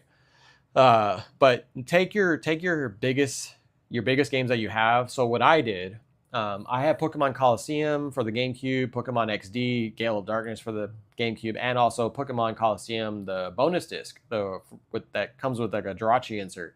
So those games itself, they're valued at almost like, if not over 200 each. So that's why I took those, because they were heavies. And I took these 2 limited run blister packs of Star Wars Bounty Hunter and Star Wars Racer Revenge. Those I've been trying to get rid of for the longest time. Not that they're bad. They were sealed and everything. They look totally awesome. But I've been trying to move them because they're a really good collector's item for somebody, and I just don't have room to put them, because they take up quite a bit of space, because their portfolio is pretty big.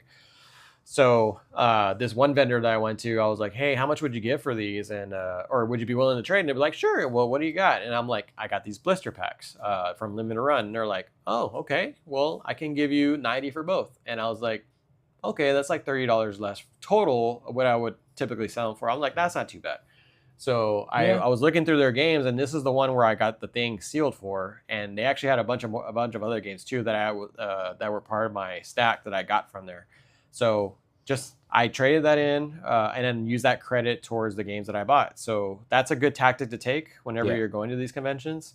And you know what a funny thing was? What? So I was wearing this shirt, the DoomCon shirt. Yes. And so if anybody who is aware of this convention called QuakeCon, it takes place in Dallas almost every year. I think during COVID it kind of shut down for a little bit, but it's a pretty big convention. It's like this big old LAN party where people can kind of go and play games, and also they have like a convention aspect to it, to where they sell stuff and they promote like the newest games coming out. But this one year, the only year that they ever did this, was the Doom actually took over, and they called it DoomCon instead of QuakeCon. That was the freaking best like experience ever in a convention I've ever been to. Just because like I'm a big fan of Doom, and it was just like nothing but Doom everywhere.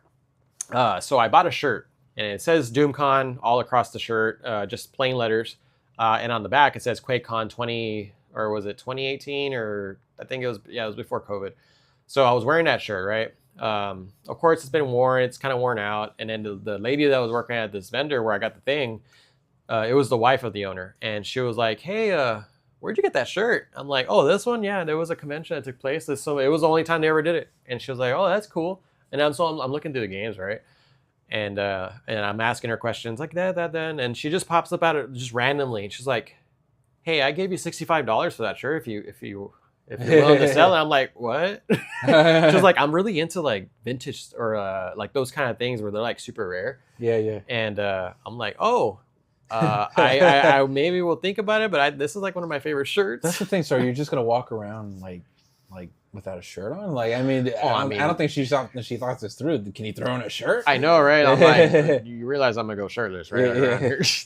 And I for a second I thought she was hitting on me or something, but no. Like I was like, no, thank you. I actually like love this shirt, and so if it's not nailed down, it's potentially for sale. Yeah. So you have things like that might happen to you. So if you're wearing some vintage clothing, be cautious. Yeah, and bring collectibles. Bring a spare clothes because in case you want to sell your stuff. Yeah. I saw that. It's all in the menu. If you got statues, good Funkos. I even saw some comics like slabbed and graded. Like, it's a bazaar. It's a flea market, so to speak.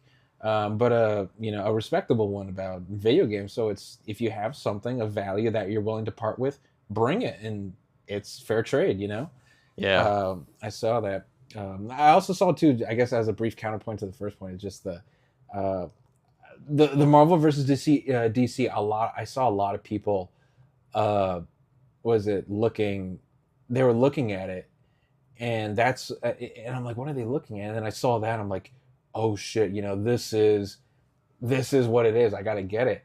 And thankfully I got it, because otherwise I'm pretty sure if I did another pass around, if I continue my canvas, I would have lost it, and so I bought it right then and there. And so Tronics, our store in Corpus, they were there, and I was talking to this guy about Drakengard, and he's like, you know what, I'm looking for that, and I could have swore to God I saw it, but when I did another pass through, this is the guy talking, it wasn't there.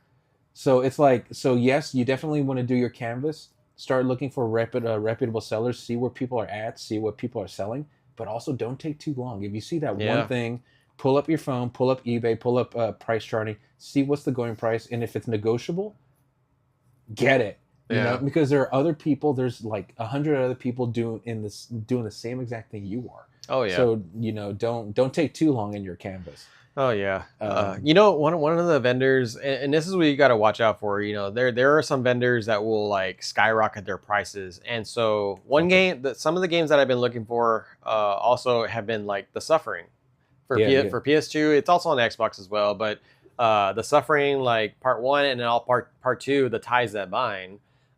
So one of my friends from Tronics I saw him at a booth, and he was like, "Hey, dude, I saw because he already knows what games I'm looking for." Yeah. And he was like, "Hey, I saw The Suffering at this one booth." I'm like, "Oh, really?" And I was like, "Okay, I'll go check it out." And I forgot what the name of their place was, but I go and I asked him, if this is The Ties That Bind, right? This game is like a $40 game, like roughly. And then I see the price, and it's like $90. I'm like, what? Well, here's the thing, because they know that someone's gonna buy it.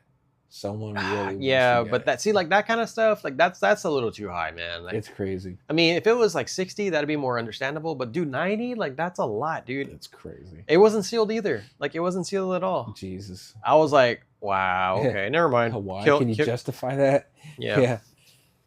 Well, price charting says this, and you're like, fuck your price charting. Yeah. I mean, they have it. They can set the price to whatever they want. I mean, that is true. Yeah, that is true. But that's just one of the things that I encountered. Like, you encountered that person that made fun of you, and then I encountered that. It pissed me the fuck off. Where I was like, nah, that's not cool. But in the end, we came ahead. Like, I got what I wanted.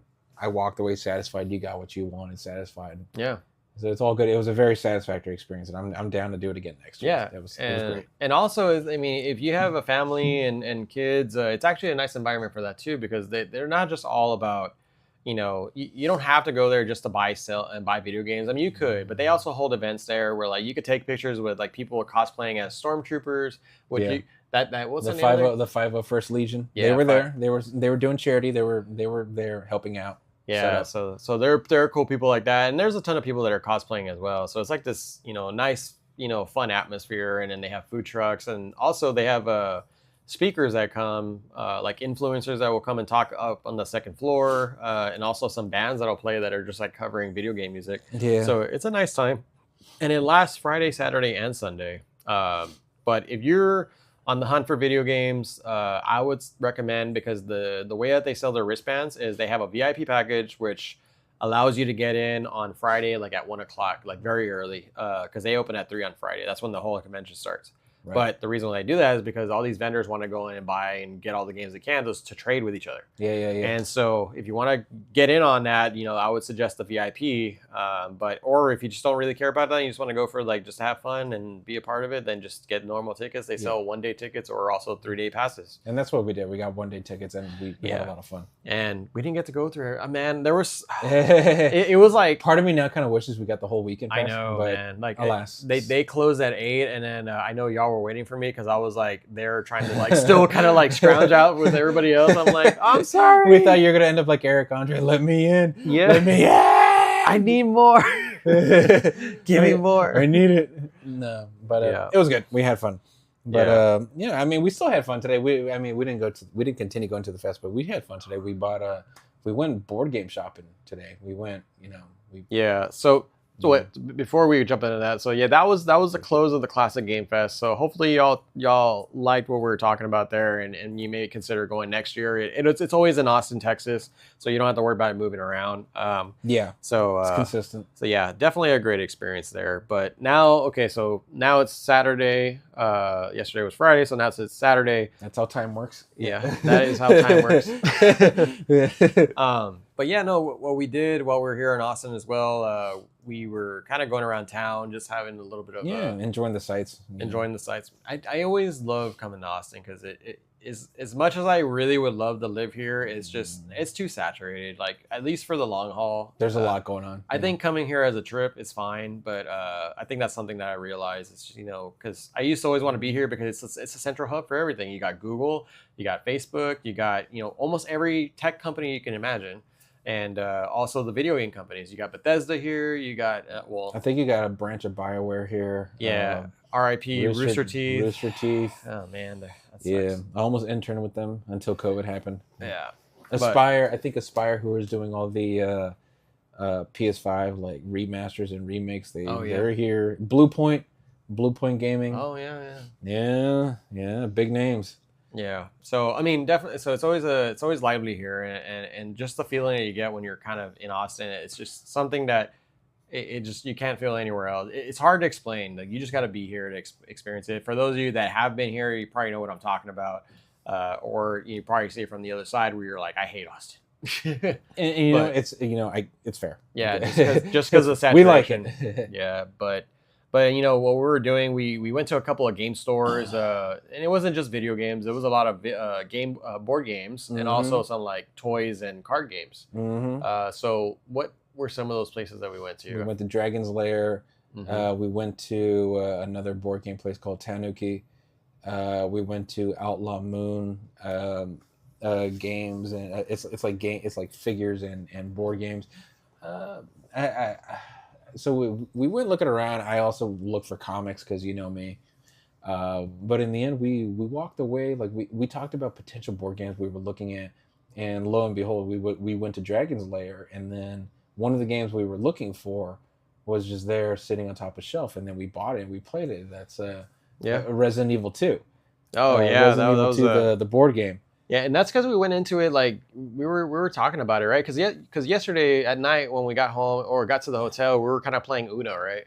Yeah, and then we were like brainstorming, like, man, what kind of games could we get so we could play tonight, or like Saturday night tonight. And then we're brainstorming like, you were looking it up, like, what's some cool games out there, and so then you popped up with Resident Evil 2, and I've always wanted to play it. Yeah, and so for those who aren't familiar with Resident Evil 2 and how that board game is, it's kind of like a tile building game. Well, it's not tile building. No, it's kind of pre-built for you. It's a so you have tiles on the ground that are laying your path for your characters to kind of move across, and then you're just killing zombies, rolling dice, and trying to get you're basically like what you do in the game. You're trying to get out of the level or trying to get to the next area. Yeah. So that's basically what you're doing in the game. It's a lot more. It gets a lot more in detail for that. Yeah. But you can play solo. You can play with up to 4 players. It's cooperative.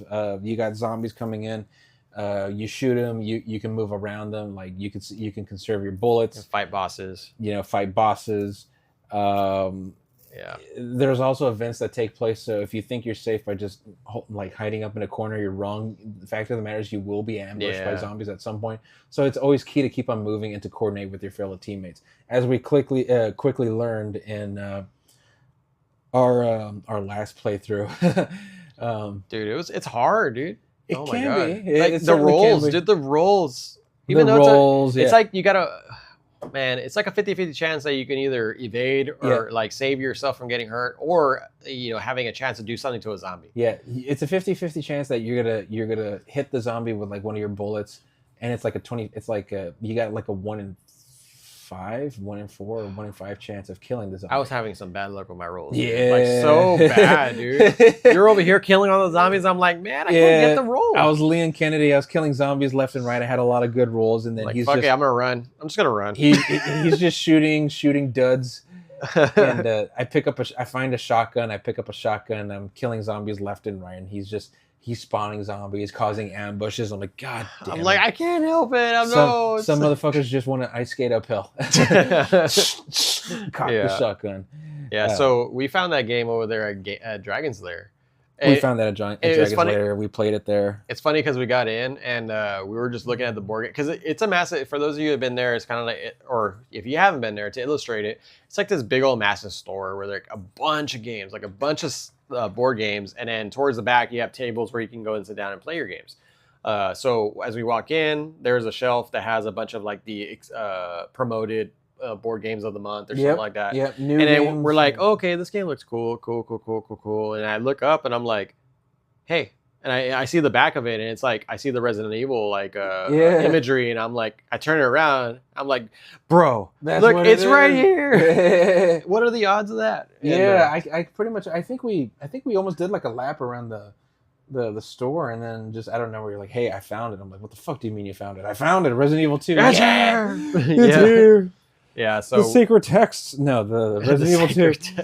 No. So we found it, and then we bought it, and then we just kind of stayed there for a couple hours while our family kind of went out and did their own thing. Yeah. And so that was a really good experience. We got to learn how to play that game. It was good. Definitely a learning curve. But aside from that, the other place that we went to was Outlaw Moon, dude. Like that's the one that had like a bunch of toys and card games and board games. Yeah, as well. I saw that. Yeah, dude, my favorite thing from that store was the Transformers. Dude, so for those who know me, I'm a big Transformers fan, but whenever I was growing up, my brother had the old G1 or Generation 1 Transformers, which were I think, quote me if I'm wrong, they were die cast. They were die cast, and they were like this nice, like really hefty like Transformer, like even though they look kind of chunky, but like, it was very memorable to me. And then ever since then, they kind of started making these plastic versions of them. Where they weren't bad. It was just different variations. But I've been trying to look for these Generation 1s for the longest time. And this store had, I guess they did like a reprint of them. Even though they were in plastic, but they were still the original models. They looked like them. Mm-hmm. So they had Jax, Autobot Jax, Jazz, the Porsche. And they had a Starscream variant. I forgot the name of him, but they were from that series. And I was like, dude, this is fucking sick. And then I looked, that you called me over. I'm like, oh, yeah, that's pretty cool. And then I look up on top, and there's a Japanese Megatron release. And so for those of you that don't know what the Generation 1 release of Megatron was, he was a pistol. And so with the pistol, he had all these attachments that you can add, like like a stock, and also like some silencer and stuff like that. Right. And you could also transform in him, and there would be like other stuff that you can use for him to fight with, like the Autobots. Right. And whenever I saw that, I was like, oh my God, this thing's actually metal. And I wanted to get it so bad. I really did, but it was like $300 or $400. I was like, no. Hard to justify that. I was like, I can't do that for a toy right now. Yeah. I could do that maybe for a game, because that's my expertise, and like that's what I'm really looking for. But I don't know if I can move toys. Like I haven't dove into that game yet. Yeah, no, you But gotta be careful with that. dude, oh man, I wanted to get it so bad. Yeah, But I saw. But aside from that, I mean, that store was pretty cool. The guy was really helpful. He was kind of explaining, like, yeah, we had a bunch of stuff come in, and you know, we marked them down and stuff like that. Didn't you and buy some comics? Not from you said they own the same place, right? Yeah, it's all in the same place. Austin Books and Comics, Guzu, and Outlaw. So Outlaw what was the comic place that we went to? Austin Books and Comics. That was Austin Books and Comics. Mhm. Okay. So yeah, that store you showed me because that's my home away from home during law school. I would go there. Man, I'm trying, dude. You're bringing me into the comic game, and oh my god, don't do it. Embrace the fold. Join the fold. Embrace the sickness. Yes. Enjoy the hate. Do it. Do it. Do it. But yeah, no, this store is like super massive. Yeah, it's massive. It's like, if you imagine what a Barnes and Noble is to you, just imagine all those books are filled with comics. That's the best way to put it. Comics, graphic novels, all the shit. So I'm a sucker for Venom, Spawn, and Spider-Man comics, and some Batman. It depends on the Batman, but you're a Todd McFarlane fan. Congrats. Yes. Yeah. Congrats. So one of the comics I've been trying to look, well, I guess subconsciously looking for was the Maximum Carnage arc. Okay. And so that was my favorite Spider-Man's kind of storyline, aside from like when Venom first came out. Of course. But whenever I was there, I saw the first issue that started the Maximum Carnage. I was like, holy crap. So I bought that one.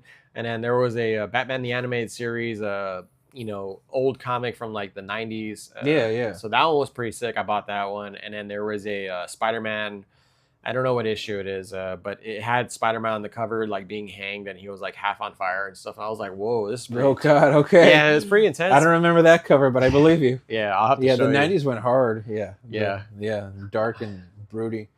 But that store was pretty cool. So aside from that, we went to what was that other one? Guzu, guys. Guzu. We went to Guzu. They had a lot of cool toys and figures. Yeah, they had a lot of Nier Automata stuff. I wanted to get it. Just some vintage. A little pricey.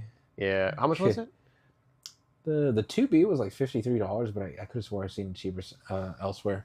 Yeah, and then you also had the Square Enix Play Arts Kaine from Replicant. Kaine. That was pretty that cool. one was too rich for my blood, but that one was like, oh man, I want it. Yeah, they were nice. They're super nice. So cool. I want it. But yeah, and then they also have some like retro like figures from like Alien to some of the horror icons like toys, like Halloween and Chainsaw Massacre, stuff like that. Yep. So it was definitely a cool store. And where else did we go? We went to Half Price Books. We went to Half Price Books.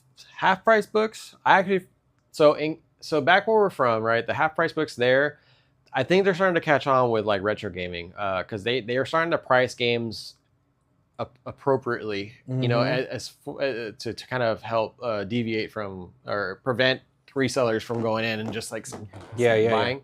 So they know what they have, or at least they're becoming increasingly aware. So here, when we went to the Half Price Books here, you mentioned it was one of the bigger ones, right? One of the bigger, yeah. I go to the games and I'm like, oh my God, there's actually quite a bit of games here. And so I got a stack here. So my biggest find that I love from there, we found Max Payne 3, and that was sealed for the Xbox 360. So that was pretty awesome.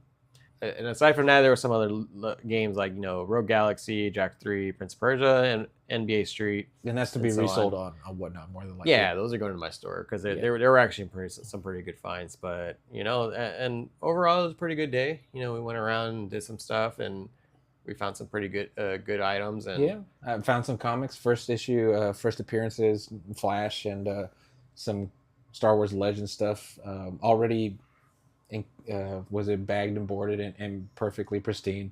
Might get it graded, who knows? But that Half Price here in Austin, that one has never let me down. I love that one, and I paid pretty much nickels on the dollar for my comics. Very good first appearance, first issue. So I don't think they knew what they had there. Yeah. So you definitely got to check it out whenever you're in town, man. Yeah, definitely. But yeah, no, overall that's pretty much what we've been up to. And that was our basically our weekend here. So we'll be heading back tomorrow and getting back to it, back to the grind. Yeah. And just looking forward. The next episode will be in 2 weeks. As per usual, and I guess in the interim we'll be playing Shattered Memories, Yeah, that'll be our next topic. And also, we would have already seen Deadpool versus Wolverine, so we'll maybe talk spoiler-free about that. Yeah. Yep. That's going to be fun. So, yeah, no, thank y'all guys for listening again, and we hope y'all to catch you on the next episode. Bye-bye. Take care. Take care.